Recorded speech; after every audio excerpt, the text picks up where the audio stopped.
Welcome to the At Home Dad Show. On today's show, we look into the pitfalls of house husbandry and how difficult the transition from working dad to at-home dad can be. Adam hits on the guilt that can arise when working from home, while I talk about the pain of unfolding folded clothes. We get into kids and YouTube, aka the black hole where ambition goes to die. The tingling sensation tea tree oil has on your business. A New York dog named Dani California. And how you should never trust a fart. Let's do it. Good morning, everyone. I'm Adam. Is it morning already? It's still morning. And I'm Baker. Welcome to the At Home Dad Show. Yeah, thanks for being here with us. We're in the man cave out in the garage. Got it all dolled up. It's nice. Yeah, it's like it's balmy. It's in the mid-50s. Yeah, it's like 55 degrees. California is unseasonably cold for some reason right now. I have been complaining nonstop for the past 2 or 3 days about how cold it is. I actually had the first realization of why people might move to Florida or Arizona this week. I was like, I'm getting older, I'm getting colder. Like, oh, that's why they go, because they're always fucking cold. Amazing. Like, wait, are you saying it's too cold in Southern California and you need to move to Arizona where it's warm? Right now it's a little too cold. Right now it's too cold for me. But usually I run hot. I mean, I'm a big guy, and by big I mean fat. But husky, whatever you want to call it. Stop. Well, it's true. So I tend to run hot. Like I sweat all the time. I sweat when I tie my shoes. I'm always sweating. So for me... You're not sweating podcasting yet. No, because it's 55 degrees in the garage. See how that came back around? It's just perfect how it works out. So last week we talked about, I asked you, do you make your bed on a regular basis? Yes. And you said... No. Right. And I don't either. I told this to a friend, and I thought that the primary reason for making a bed is so that you didn't get back into it, like you said. I thought it was brilliant. Yeah, thanks. He said, my friend said to me, he said, actually, there's a book called Make Your Bed, and I looked it up. It's on Amazon. It's by a dude named Admiral William H. McRaven. It's a pretty Retired. cool name, McRaven.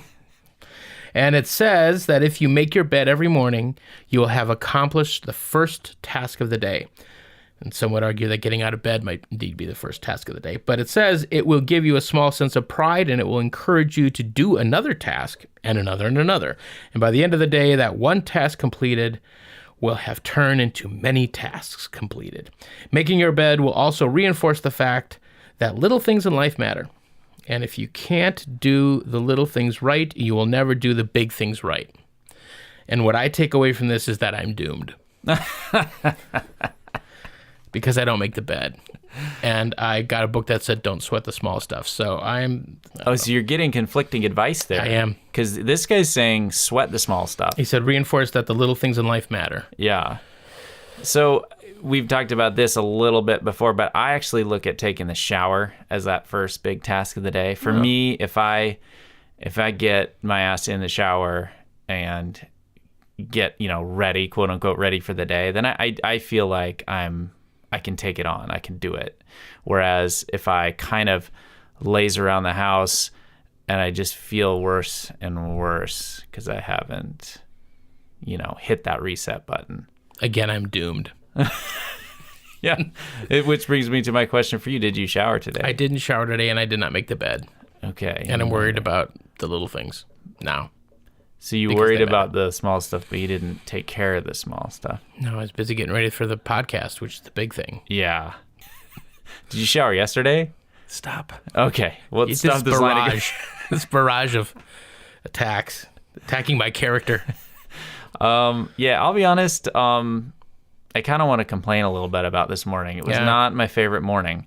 We volunteered for this school last night. Jenny kind of got roped into the gala committee, which is next. The event is next Saturday, so it's getting to crunch time here. Right, so and it's disco theme, which is not my favorite. I know.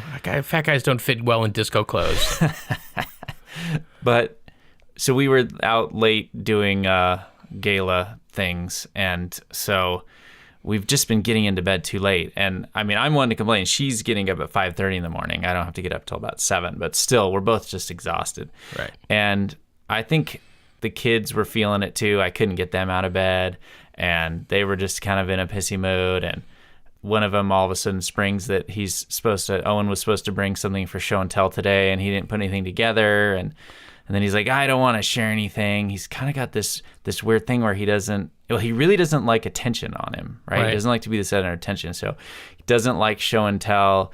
He doesn't like he told me he hated the Halloween parade because he doesn't like dressing up and calling attention to his costume. And Friday is Dr. Seuss's birthday, so he's put his foot down about Dr. Seuss too. He's not gonna wear a silly hat or a thing t-shirt or anything like that. So have you told him that by doing that, the act of doing that, he's going to draw more attention to himself because he's going to be the one standout child that was like sticking his fist to the man, Dr. Seuss, and saying, I'm not going to play your reindeer games. He's going to be the one kid who's not dressed up. Right. Yeah. Thus drawing more attention. More attention. I know. It's, I think that irony is lost on him at this point. I'm sure it'll catch up with him at some point. Get him a cool pair of shades.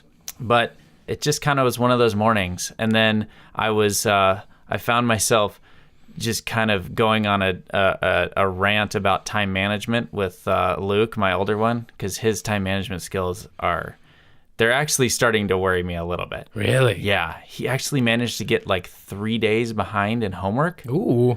Which, at this point, he's in 2nd grade. Homework is still an exercise. Yeah. But I feel like he's failing the exercise. Oof. The exercise is to take the homework home, which he didn't do on Monday. Like, he literally just left his homework at school. Right. So couldn't do it.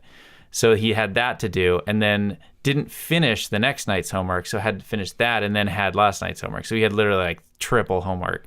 And he's a guy who has trouble when he just has 1 day of homework. So I found myself in the car just ranting about time management, and it just, I don't know. Maybe it's just me, but it never feels good to go on a rant like that with little kids. They just don't seem to respond well to it.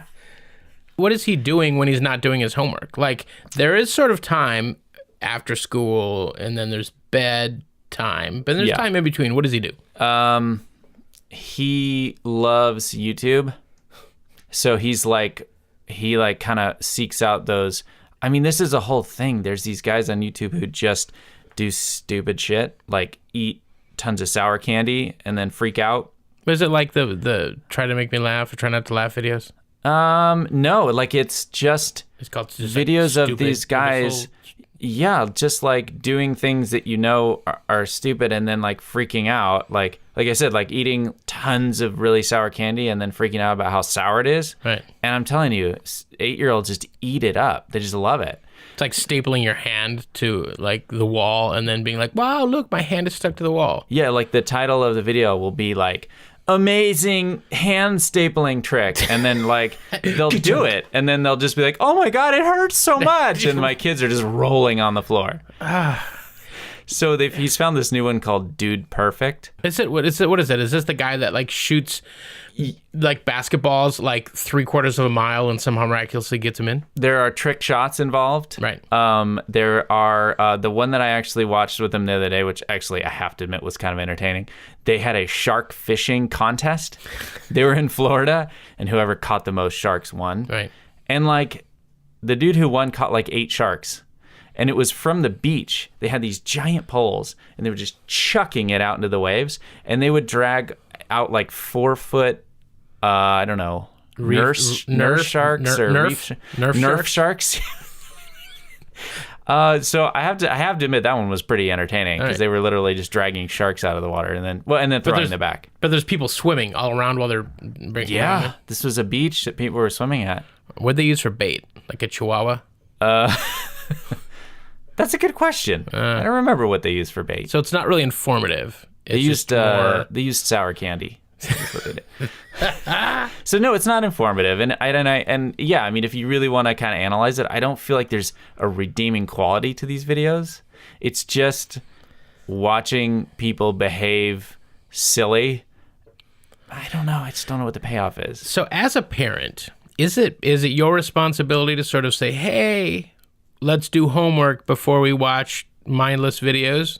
Yes. So how would you grade your parenting this week? Not so good. Well, it's like the computer is in another room and like I can't see them on it. Right. And they just disappear. And if I go into the bedroom for a moment, like, I'm not sure if he's still doing his homework or if he's disappeared to the computer. Right. And, well, spoiler alert, he's always disappeared to the computer. Right. But it's like I have to shut the computer down or log out or put a password on it or something. Well, those are all options that you could pursue. Yes, which I thought was working, but he either figured out the code or he hacked it. It is so frustrating. The 8-year-old hacked into your. Let me see. It's probably my name, Luke. Yes, it is. I just can't get him. Anyway, so last night we had a sitter because we were going out to volunteer. So the sitter, thank God, is the only one who can really get him to sit down and do his homework. So yeah, he had to do 3 days of homework last night. Do you hear what you just said? The sitter's sitter the only is one. the only one that can get him to sit down and do his homework. They won't listen to us. Well, that's your job as a parent. I know. To get them to listen. We're not doing very well. We're really not. I've been in the house like before we leave for date night or whatever, and I've seen her say, "Okay, guys, it's time to do your homework," and they listen. I don't know how she does it. Maybe it's the same thing that we talked about before with the iPad, because they haven't had the boundaries. When you say do your homework, it doesn't really mean do your homework because you've never really enforced it. The way that we handle homework, and our situation's a little different because Olin usually has hockey several nights a week, and there's a small window of time between when I pick him up and when hockey starts. I pick him up at 3, hockey starts at 4:30, that's an hour and a half, that's homework time. Okay. So he does his homework then, so it's done before he goes to hockey and then comes home. That sounds like a great system. Right. I mean, we try, like, I think we talked about that last one. We try to use the Madden video game as if you get your homework done, then you can play video games. And some nights that works. I don't know. It just went off the rails. This week has been tough. And you know what? Another thing that happened this morning, that this one's really frustrating. So Luke got braces like a month ago. Okay. And he just had another one of the brackets break off. This is the 5th time one of the brackets has popped off his tooth. Really? Since he's got braces. Did you go to discount dentist? I'm starting to wonder, because at first they were asking us, well, what are you feeding him? And I'm like, well, Jolly Ranchers and, saltwater taffy. What's the problem here? Right. No. Werther's Originals? Those aren't as good as I want them to be. Yeah, right. They do look good. They really I'm not in the bag. Remember the commercials when we were kids? Yeah, they do. Like Grandpa giving you a Werther's. They look like just like a little drop of like heaven. Yeah, they're not. They're not. So they were drilling us. Like, oh, what is he eating? Well, okay, maybe he shouldn't. It's like tortilla chips. Apparently, those are too crispy. Okay, no tortilla. I'm telling you, we've been pretty careful. Now I'm thinking that the glue that they're using is defective or something. Sure. But each time one of those brackets comes off, it's like an hour appointment to get it put on. Wow. It's a real pain in the ass. So does it go like shooting across the room, like pew? No. Does he have a wire sticking out of his mouth or anything? Is it really uncomfortable? It's been actually each time it's been his molar all the way in the back. Wow. So the wire now is just kind of like loose in the back. And if he moves his cheek just right, the wire just buries itself right in his cheek. So right. I feel bad for him. And he has to go and do this hour-long appointment at the orthodontist where they, put the spreader in his cheeks and just shove a bunch of stuff in his mouth. It's just... Well, the good thing is he never has to do homework, so... I'm feeling judged right now, Baker. Yeah, well, we're opening up. We're talking about, because we succeed and we fail, right? Yeah. I fail a lot, and so you shower, and I don't. My kid does homework, yours doesn't. So, fair enough. We're even. It's the scales of justice, my friend. Right here on the At Home Dad Show. So, since I'm kind of in a complaining mood, I wanted to talk about some of the pitfalls of house husbandry. Right. Are you with me? I'm there. You want to do some complaining? It's tough to make that transition from a career to being a stay-at-home dad. I'm embarrassed sometimes to say it, even though it's one of the greatest jobs ever, the greatest privilege ever to be able to take care of your kid. Well, it is, and it's priceless to be able to spend this time with him. But sometimes it's the ego. Sure. It digs at the ego. And a while back, my wife's cousin was in town, and so a younger woman in her 20s, and you know she's feminist all the way. And so we had him over for dinner. After dinner, I'm sitting there doing dishes and cleaning up like I always do. And I do dishes and I clean up and I do the cooking because I'm efficient at it. Like I know how to get the dishes done and I know how to load the dishwasher in the proper way, because if my wife does the dishes, frankly, I got to re-put them. I got to restack them all. She's like, she puts the big things in the little spots and the little things in the big spots, and she'll put one big thing in the middle and like put it in the corner and leave space. Anticipate there's going to be other dishes. Don't just... So I'm doing dishes after dinner, and my wife says, you know, you're just a super mom. And she said it right in front of everybody. Ouch. You're a super mom. And I was like, ah. And so in my mind, I started polishing up my resume, right? I'm going back to work. Fuck this. All right. You watch me. You watch me. So the next day, we took her out to dinner. My wife paid just because she happened to be maybe close to the check or whatever, and she paid. Her cousin says, wow, you're the best husband ever. Oh, man. Just twist the knife. So at this point in my mind, I'm reaching out to contacts on LinkedIn. Yeah. So I've already done my resume in my mind, and I'm getting the contacts on LinkedIn. Now you're getting your references together. So she heads back up to the Pacific Northwest where she's from, and a few days later, a little box arrives from UPS. And it's labeled for my wife, and she gets home, and we open it up, and she pulls it out, and there's a mug, a coffee mug that says, look at that, best husband ever. And I was like, oh, that's so great. She's, you know, making amends. Sure. And then my wife says, that's not yours, and she pulls out another mug, and it says super mom. So we're actually using it. I have the super mom mug, and you have the... I have the world's best husband. World's best husband mug. Right here. This is Gemma's mug. That's actually Gemma's mug. Oh man. So, you know, it's a dig from a feminist. Like she should like why are you doing that? Yeah. She should be like, "You go, boy." Right? One of her other friends always says, "You go, girl."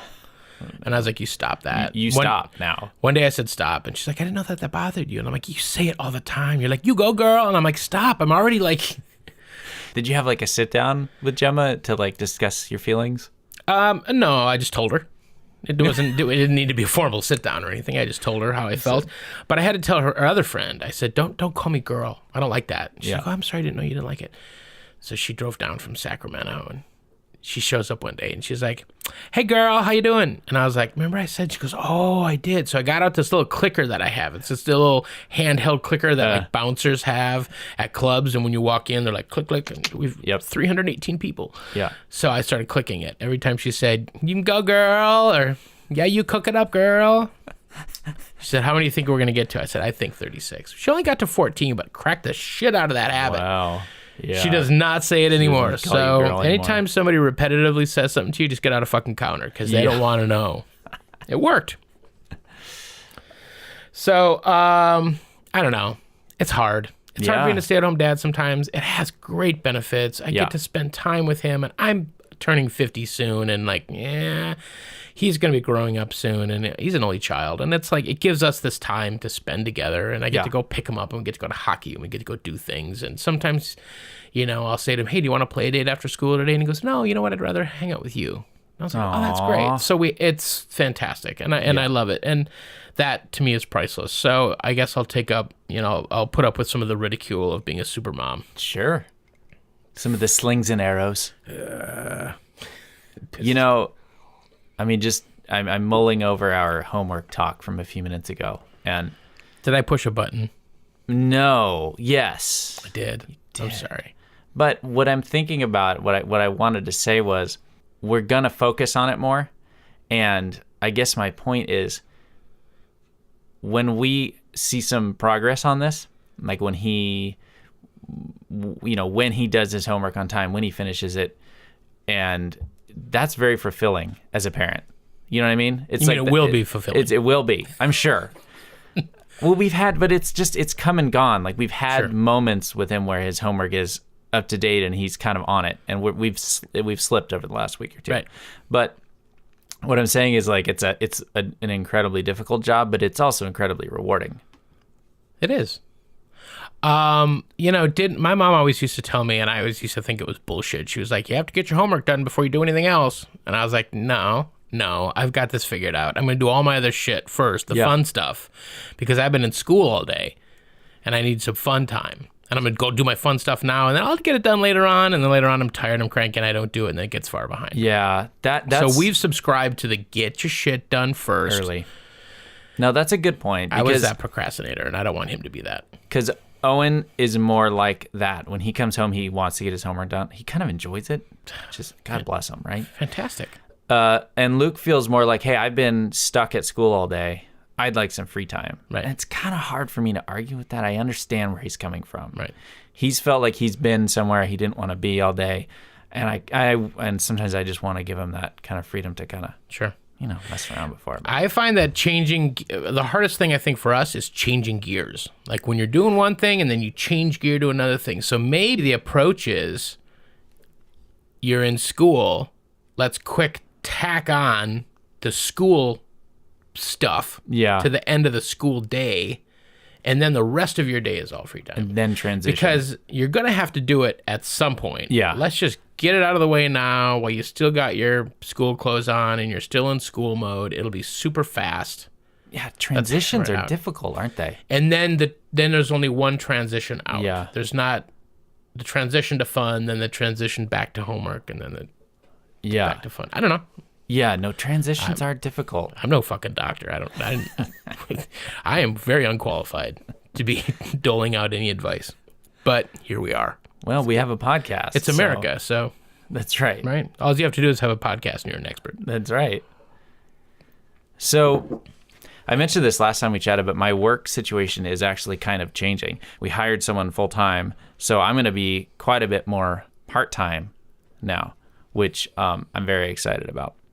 But over the past year and a half or so, since we did let go to the nanny, and I've been part-time, stay-at-home, part-time worker, one thing that I've really felt is being pulled in both directions and feeling I'm not doing enough of either. So not working enough, but also not dadding enough.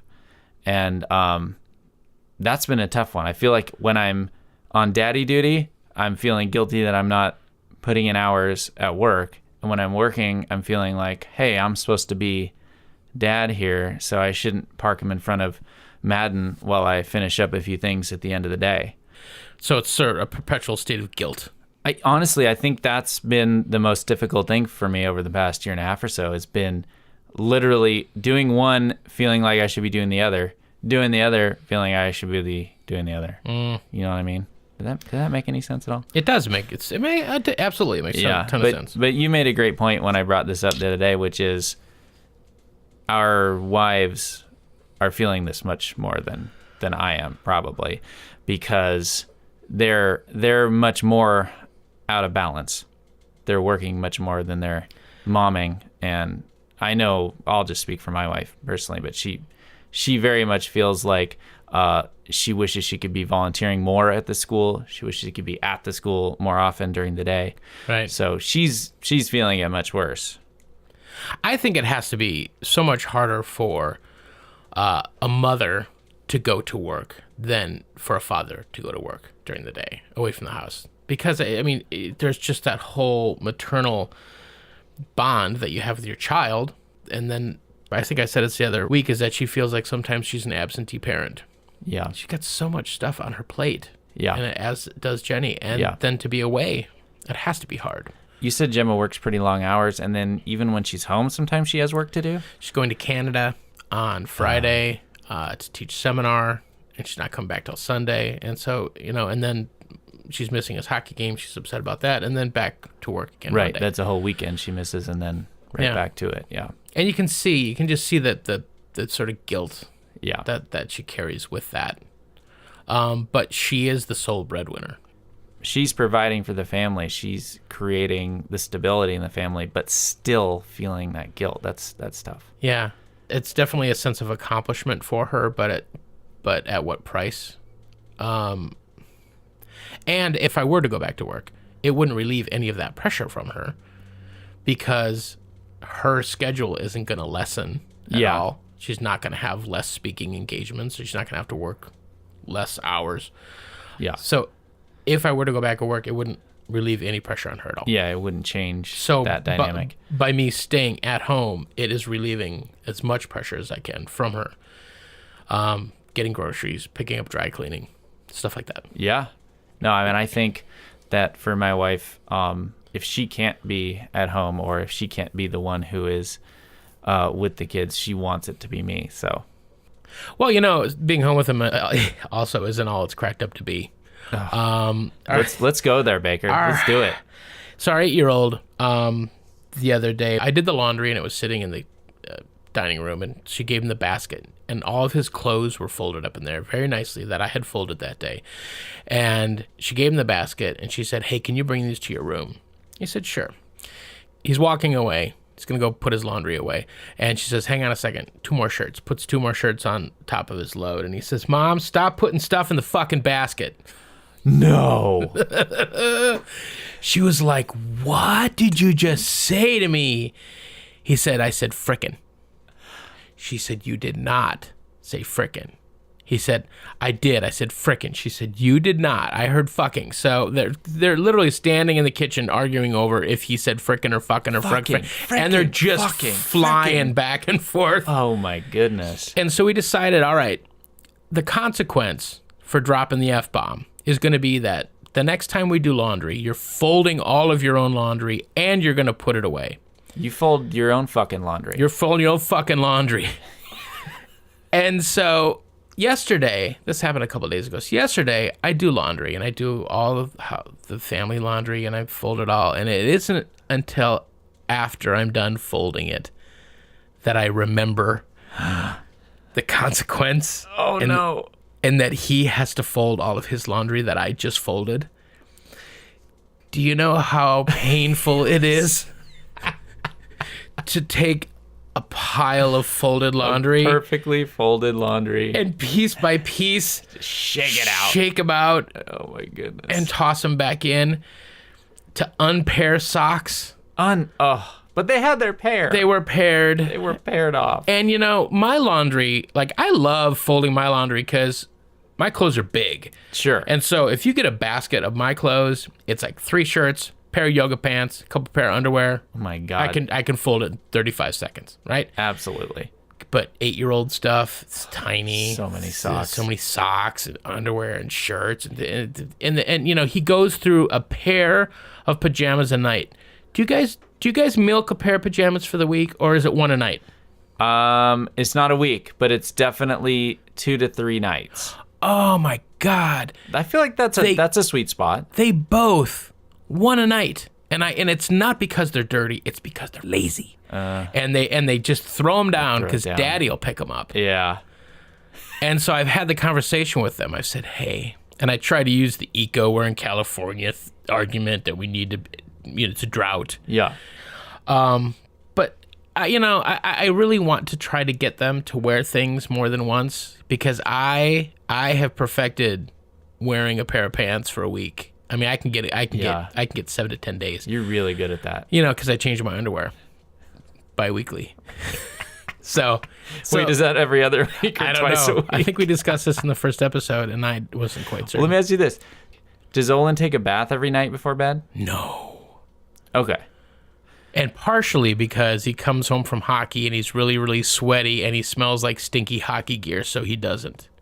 Oh, God, I was not sure where you were going with that. Because I was going to say, if he bathes every night and then just puts on pajamas, then, I mean, what's the big deal wearing it a couple times? You're clean. But my kids don't bathe every night either. So he gets home. He gets done with hockey sometimes like 7:30. And so it's just hard. Yeah. So he does not. When he was a baby, every single night, it was that whole thing of like, now is the routine. And we get him into, this is now the calming down part of the night where he takes a bath in some warm water, and we get him all tucked in and he goes to bed. And then it's none of that anymore. He gets home, he's tired. And speaking of drought, I mean, that's another thing. My kids just take long showers, and I just feel like they're wasting so much water. Well, how old are they? 6 and 8. Is it possible that they're... No. Not yet. I would hope not. Not yet. And not in... I remember my first time was in the shower, and I was totally unprepared for what just happened. What was that? What is that? It hurt, yet it felt good, and it was weird, and then all of a sudden it was like, what is this? Yeah. And I went through like a bottle of shampoo in a week. Yes. I was like, my mom was like, where is this? Just got this. It was like Pert or something. So clean. Oh, Pert Plus. Pert Plus. Pert Plus. I had a Pert Plus phase. Really? Yeah. What's your shampoo now of choice? Oh, I like the Trader Joe's tea tree oil one. Yeah? It's like kind of tingly and... All right. Do you put it on your private parts? Sometimes. Have you ever, was Dr. Bronner's? What is that hippie soap? Yeah, Bronner's? Dr. Bronner's with all the writing all over. I tried that. I tried that once too, and if you put that down there, it's like, wow. Oh. They have a peppermint one that literally feels like you're swathing it in menthol. Have you ever just poured Listerine on your... Why? Is that a thing? No, but you're talking about you like having minty private parts, so I was like, hey, just go for it. No, now that you mention it. It's curiously strong. Oh my God. No, but what I do is I steep a bunch of Altoids. Yeah. And then with that warm broth. Just crush them up and just like... We need to get back on How do we recover tracks. from that? I don't know. That went a lot of different crazy directions. So let's try to get back on track here. I don't know if I can. I'm stuck in this Listerine thing. I think it might be kick of the week time. Okay. Well, my new kick of the week, starting right now, is going to be Listerine or any sort of minty menthol things applied to... Yeah, your kick right now is masturbating with tea tree oil. It hurts so good! Okay, so... What's your kick of the week? My kick of the week is we got a new dog. You had a dog? We had a dog. We still have a dog. We now have 2 dogs. Yeah, but your one dog was not a very happy dog. He was a little aggressive, right? Little. He is. He's a biter. He's a fear biter. So you got another one. We got another one. Stir it up a little bit. Yeah, so we had 2 forever, right. And Biscuit passed away about a year ago, and we were feeling like it was time for another dog. Having 2 is good. They kind of keep each other company, and they're cute, so why not have more than one? So Same with kids. Same with kids.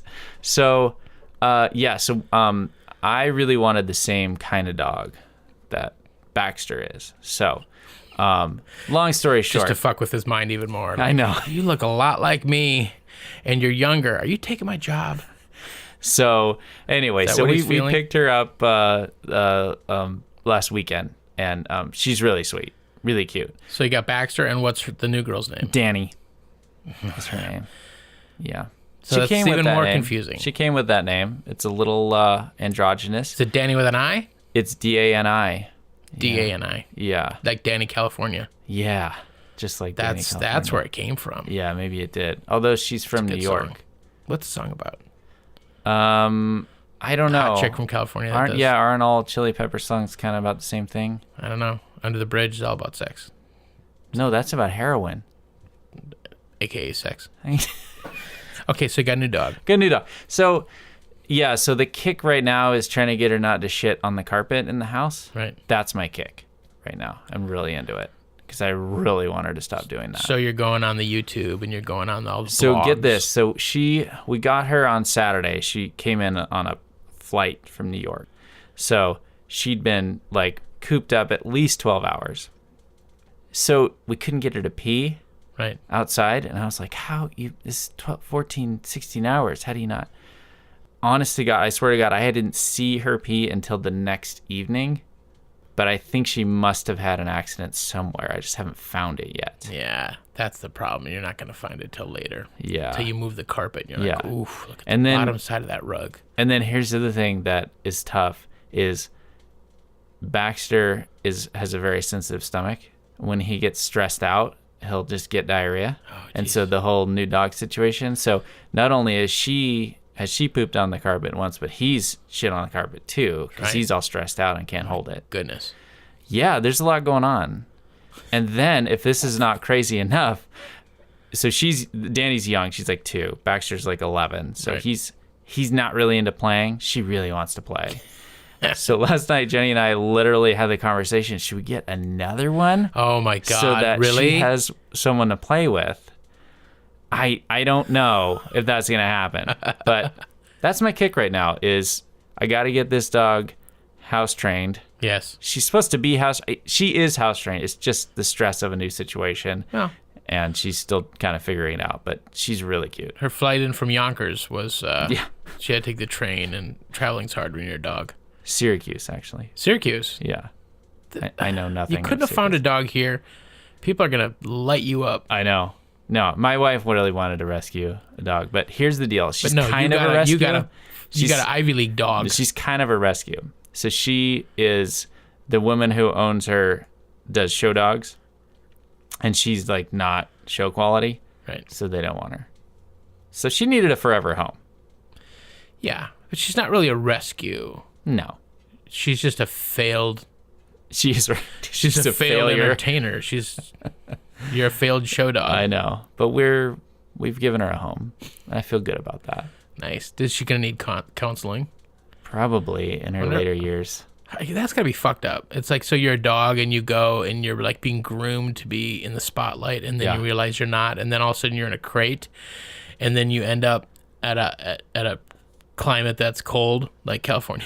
Yeah, so cold. And you don't pee for days, and then you find little spots to pee, and then there's another dog that is there, and you're like, hey, you could be my friend, but the dog's really old and doesn't want to play with you, and the dog sees you, and he gets so much anxiety that the other dog shits, and then you start shitting and then peeing, and then the parents are like, you know what, we need a third dog. Yeah.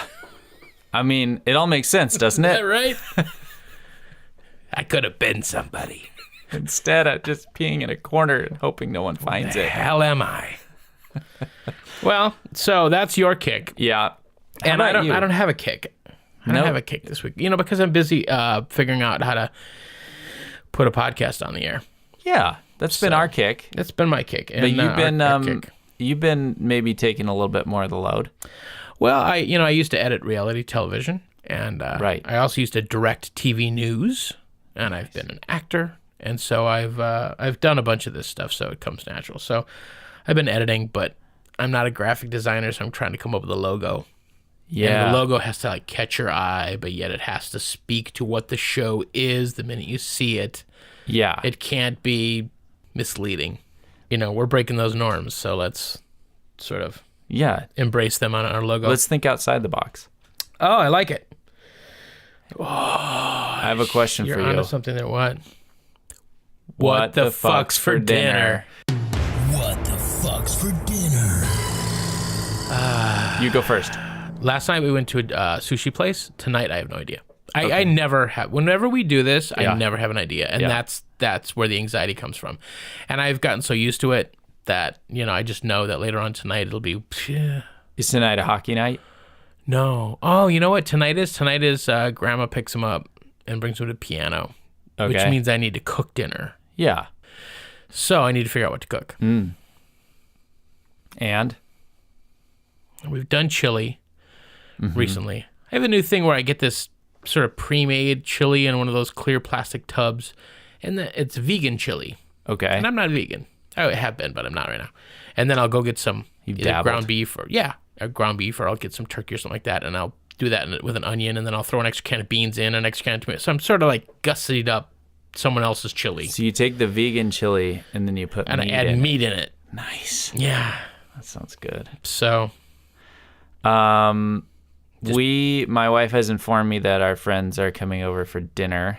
Right. So you're gonna do are you gonna do your little quesadilla thing, your black bean quesadilla thing? That seems to be your go-to when friends come over. These folks tend to like to order in. Oh, Indian.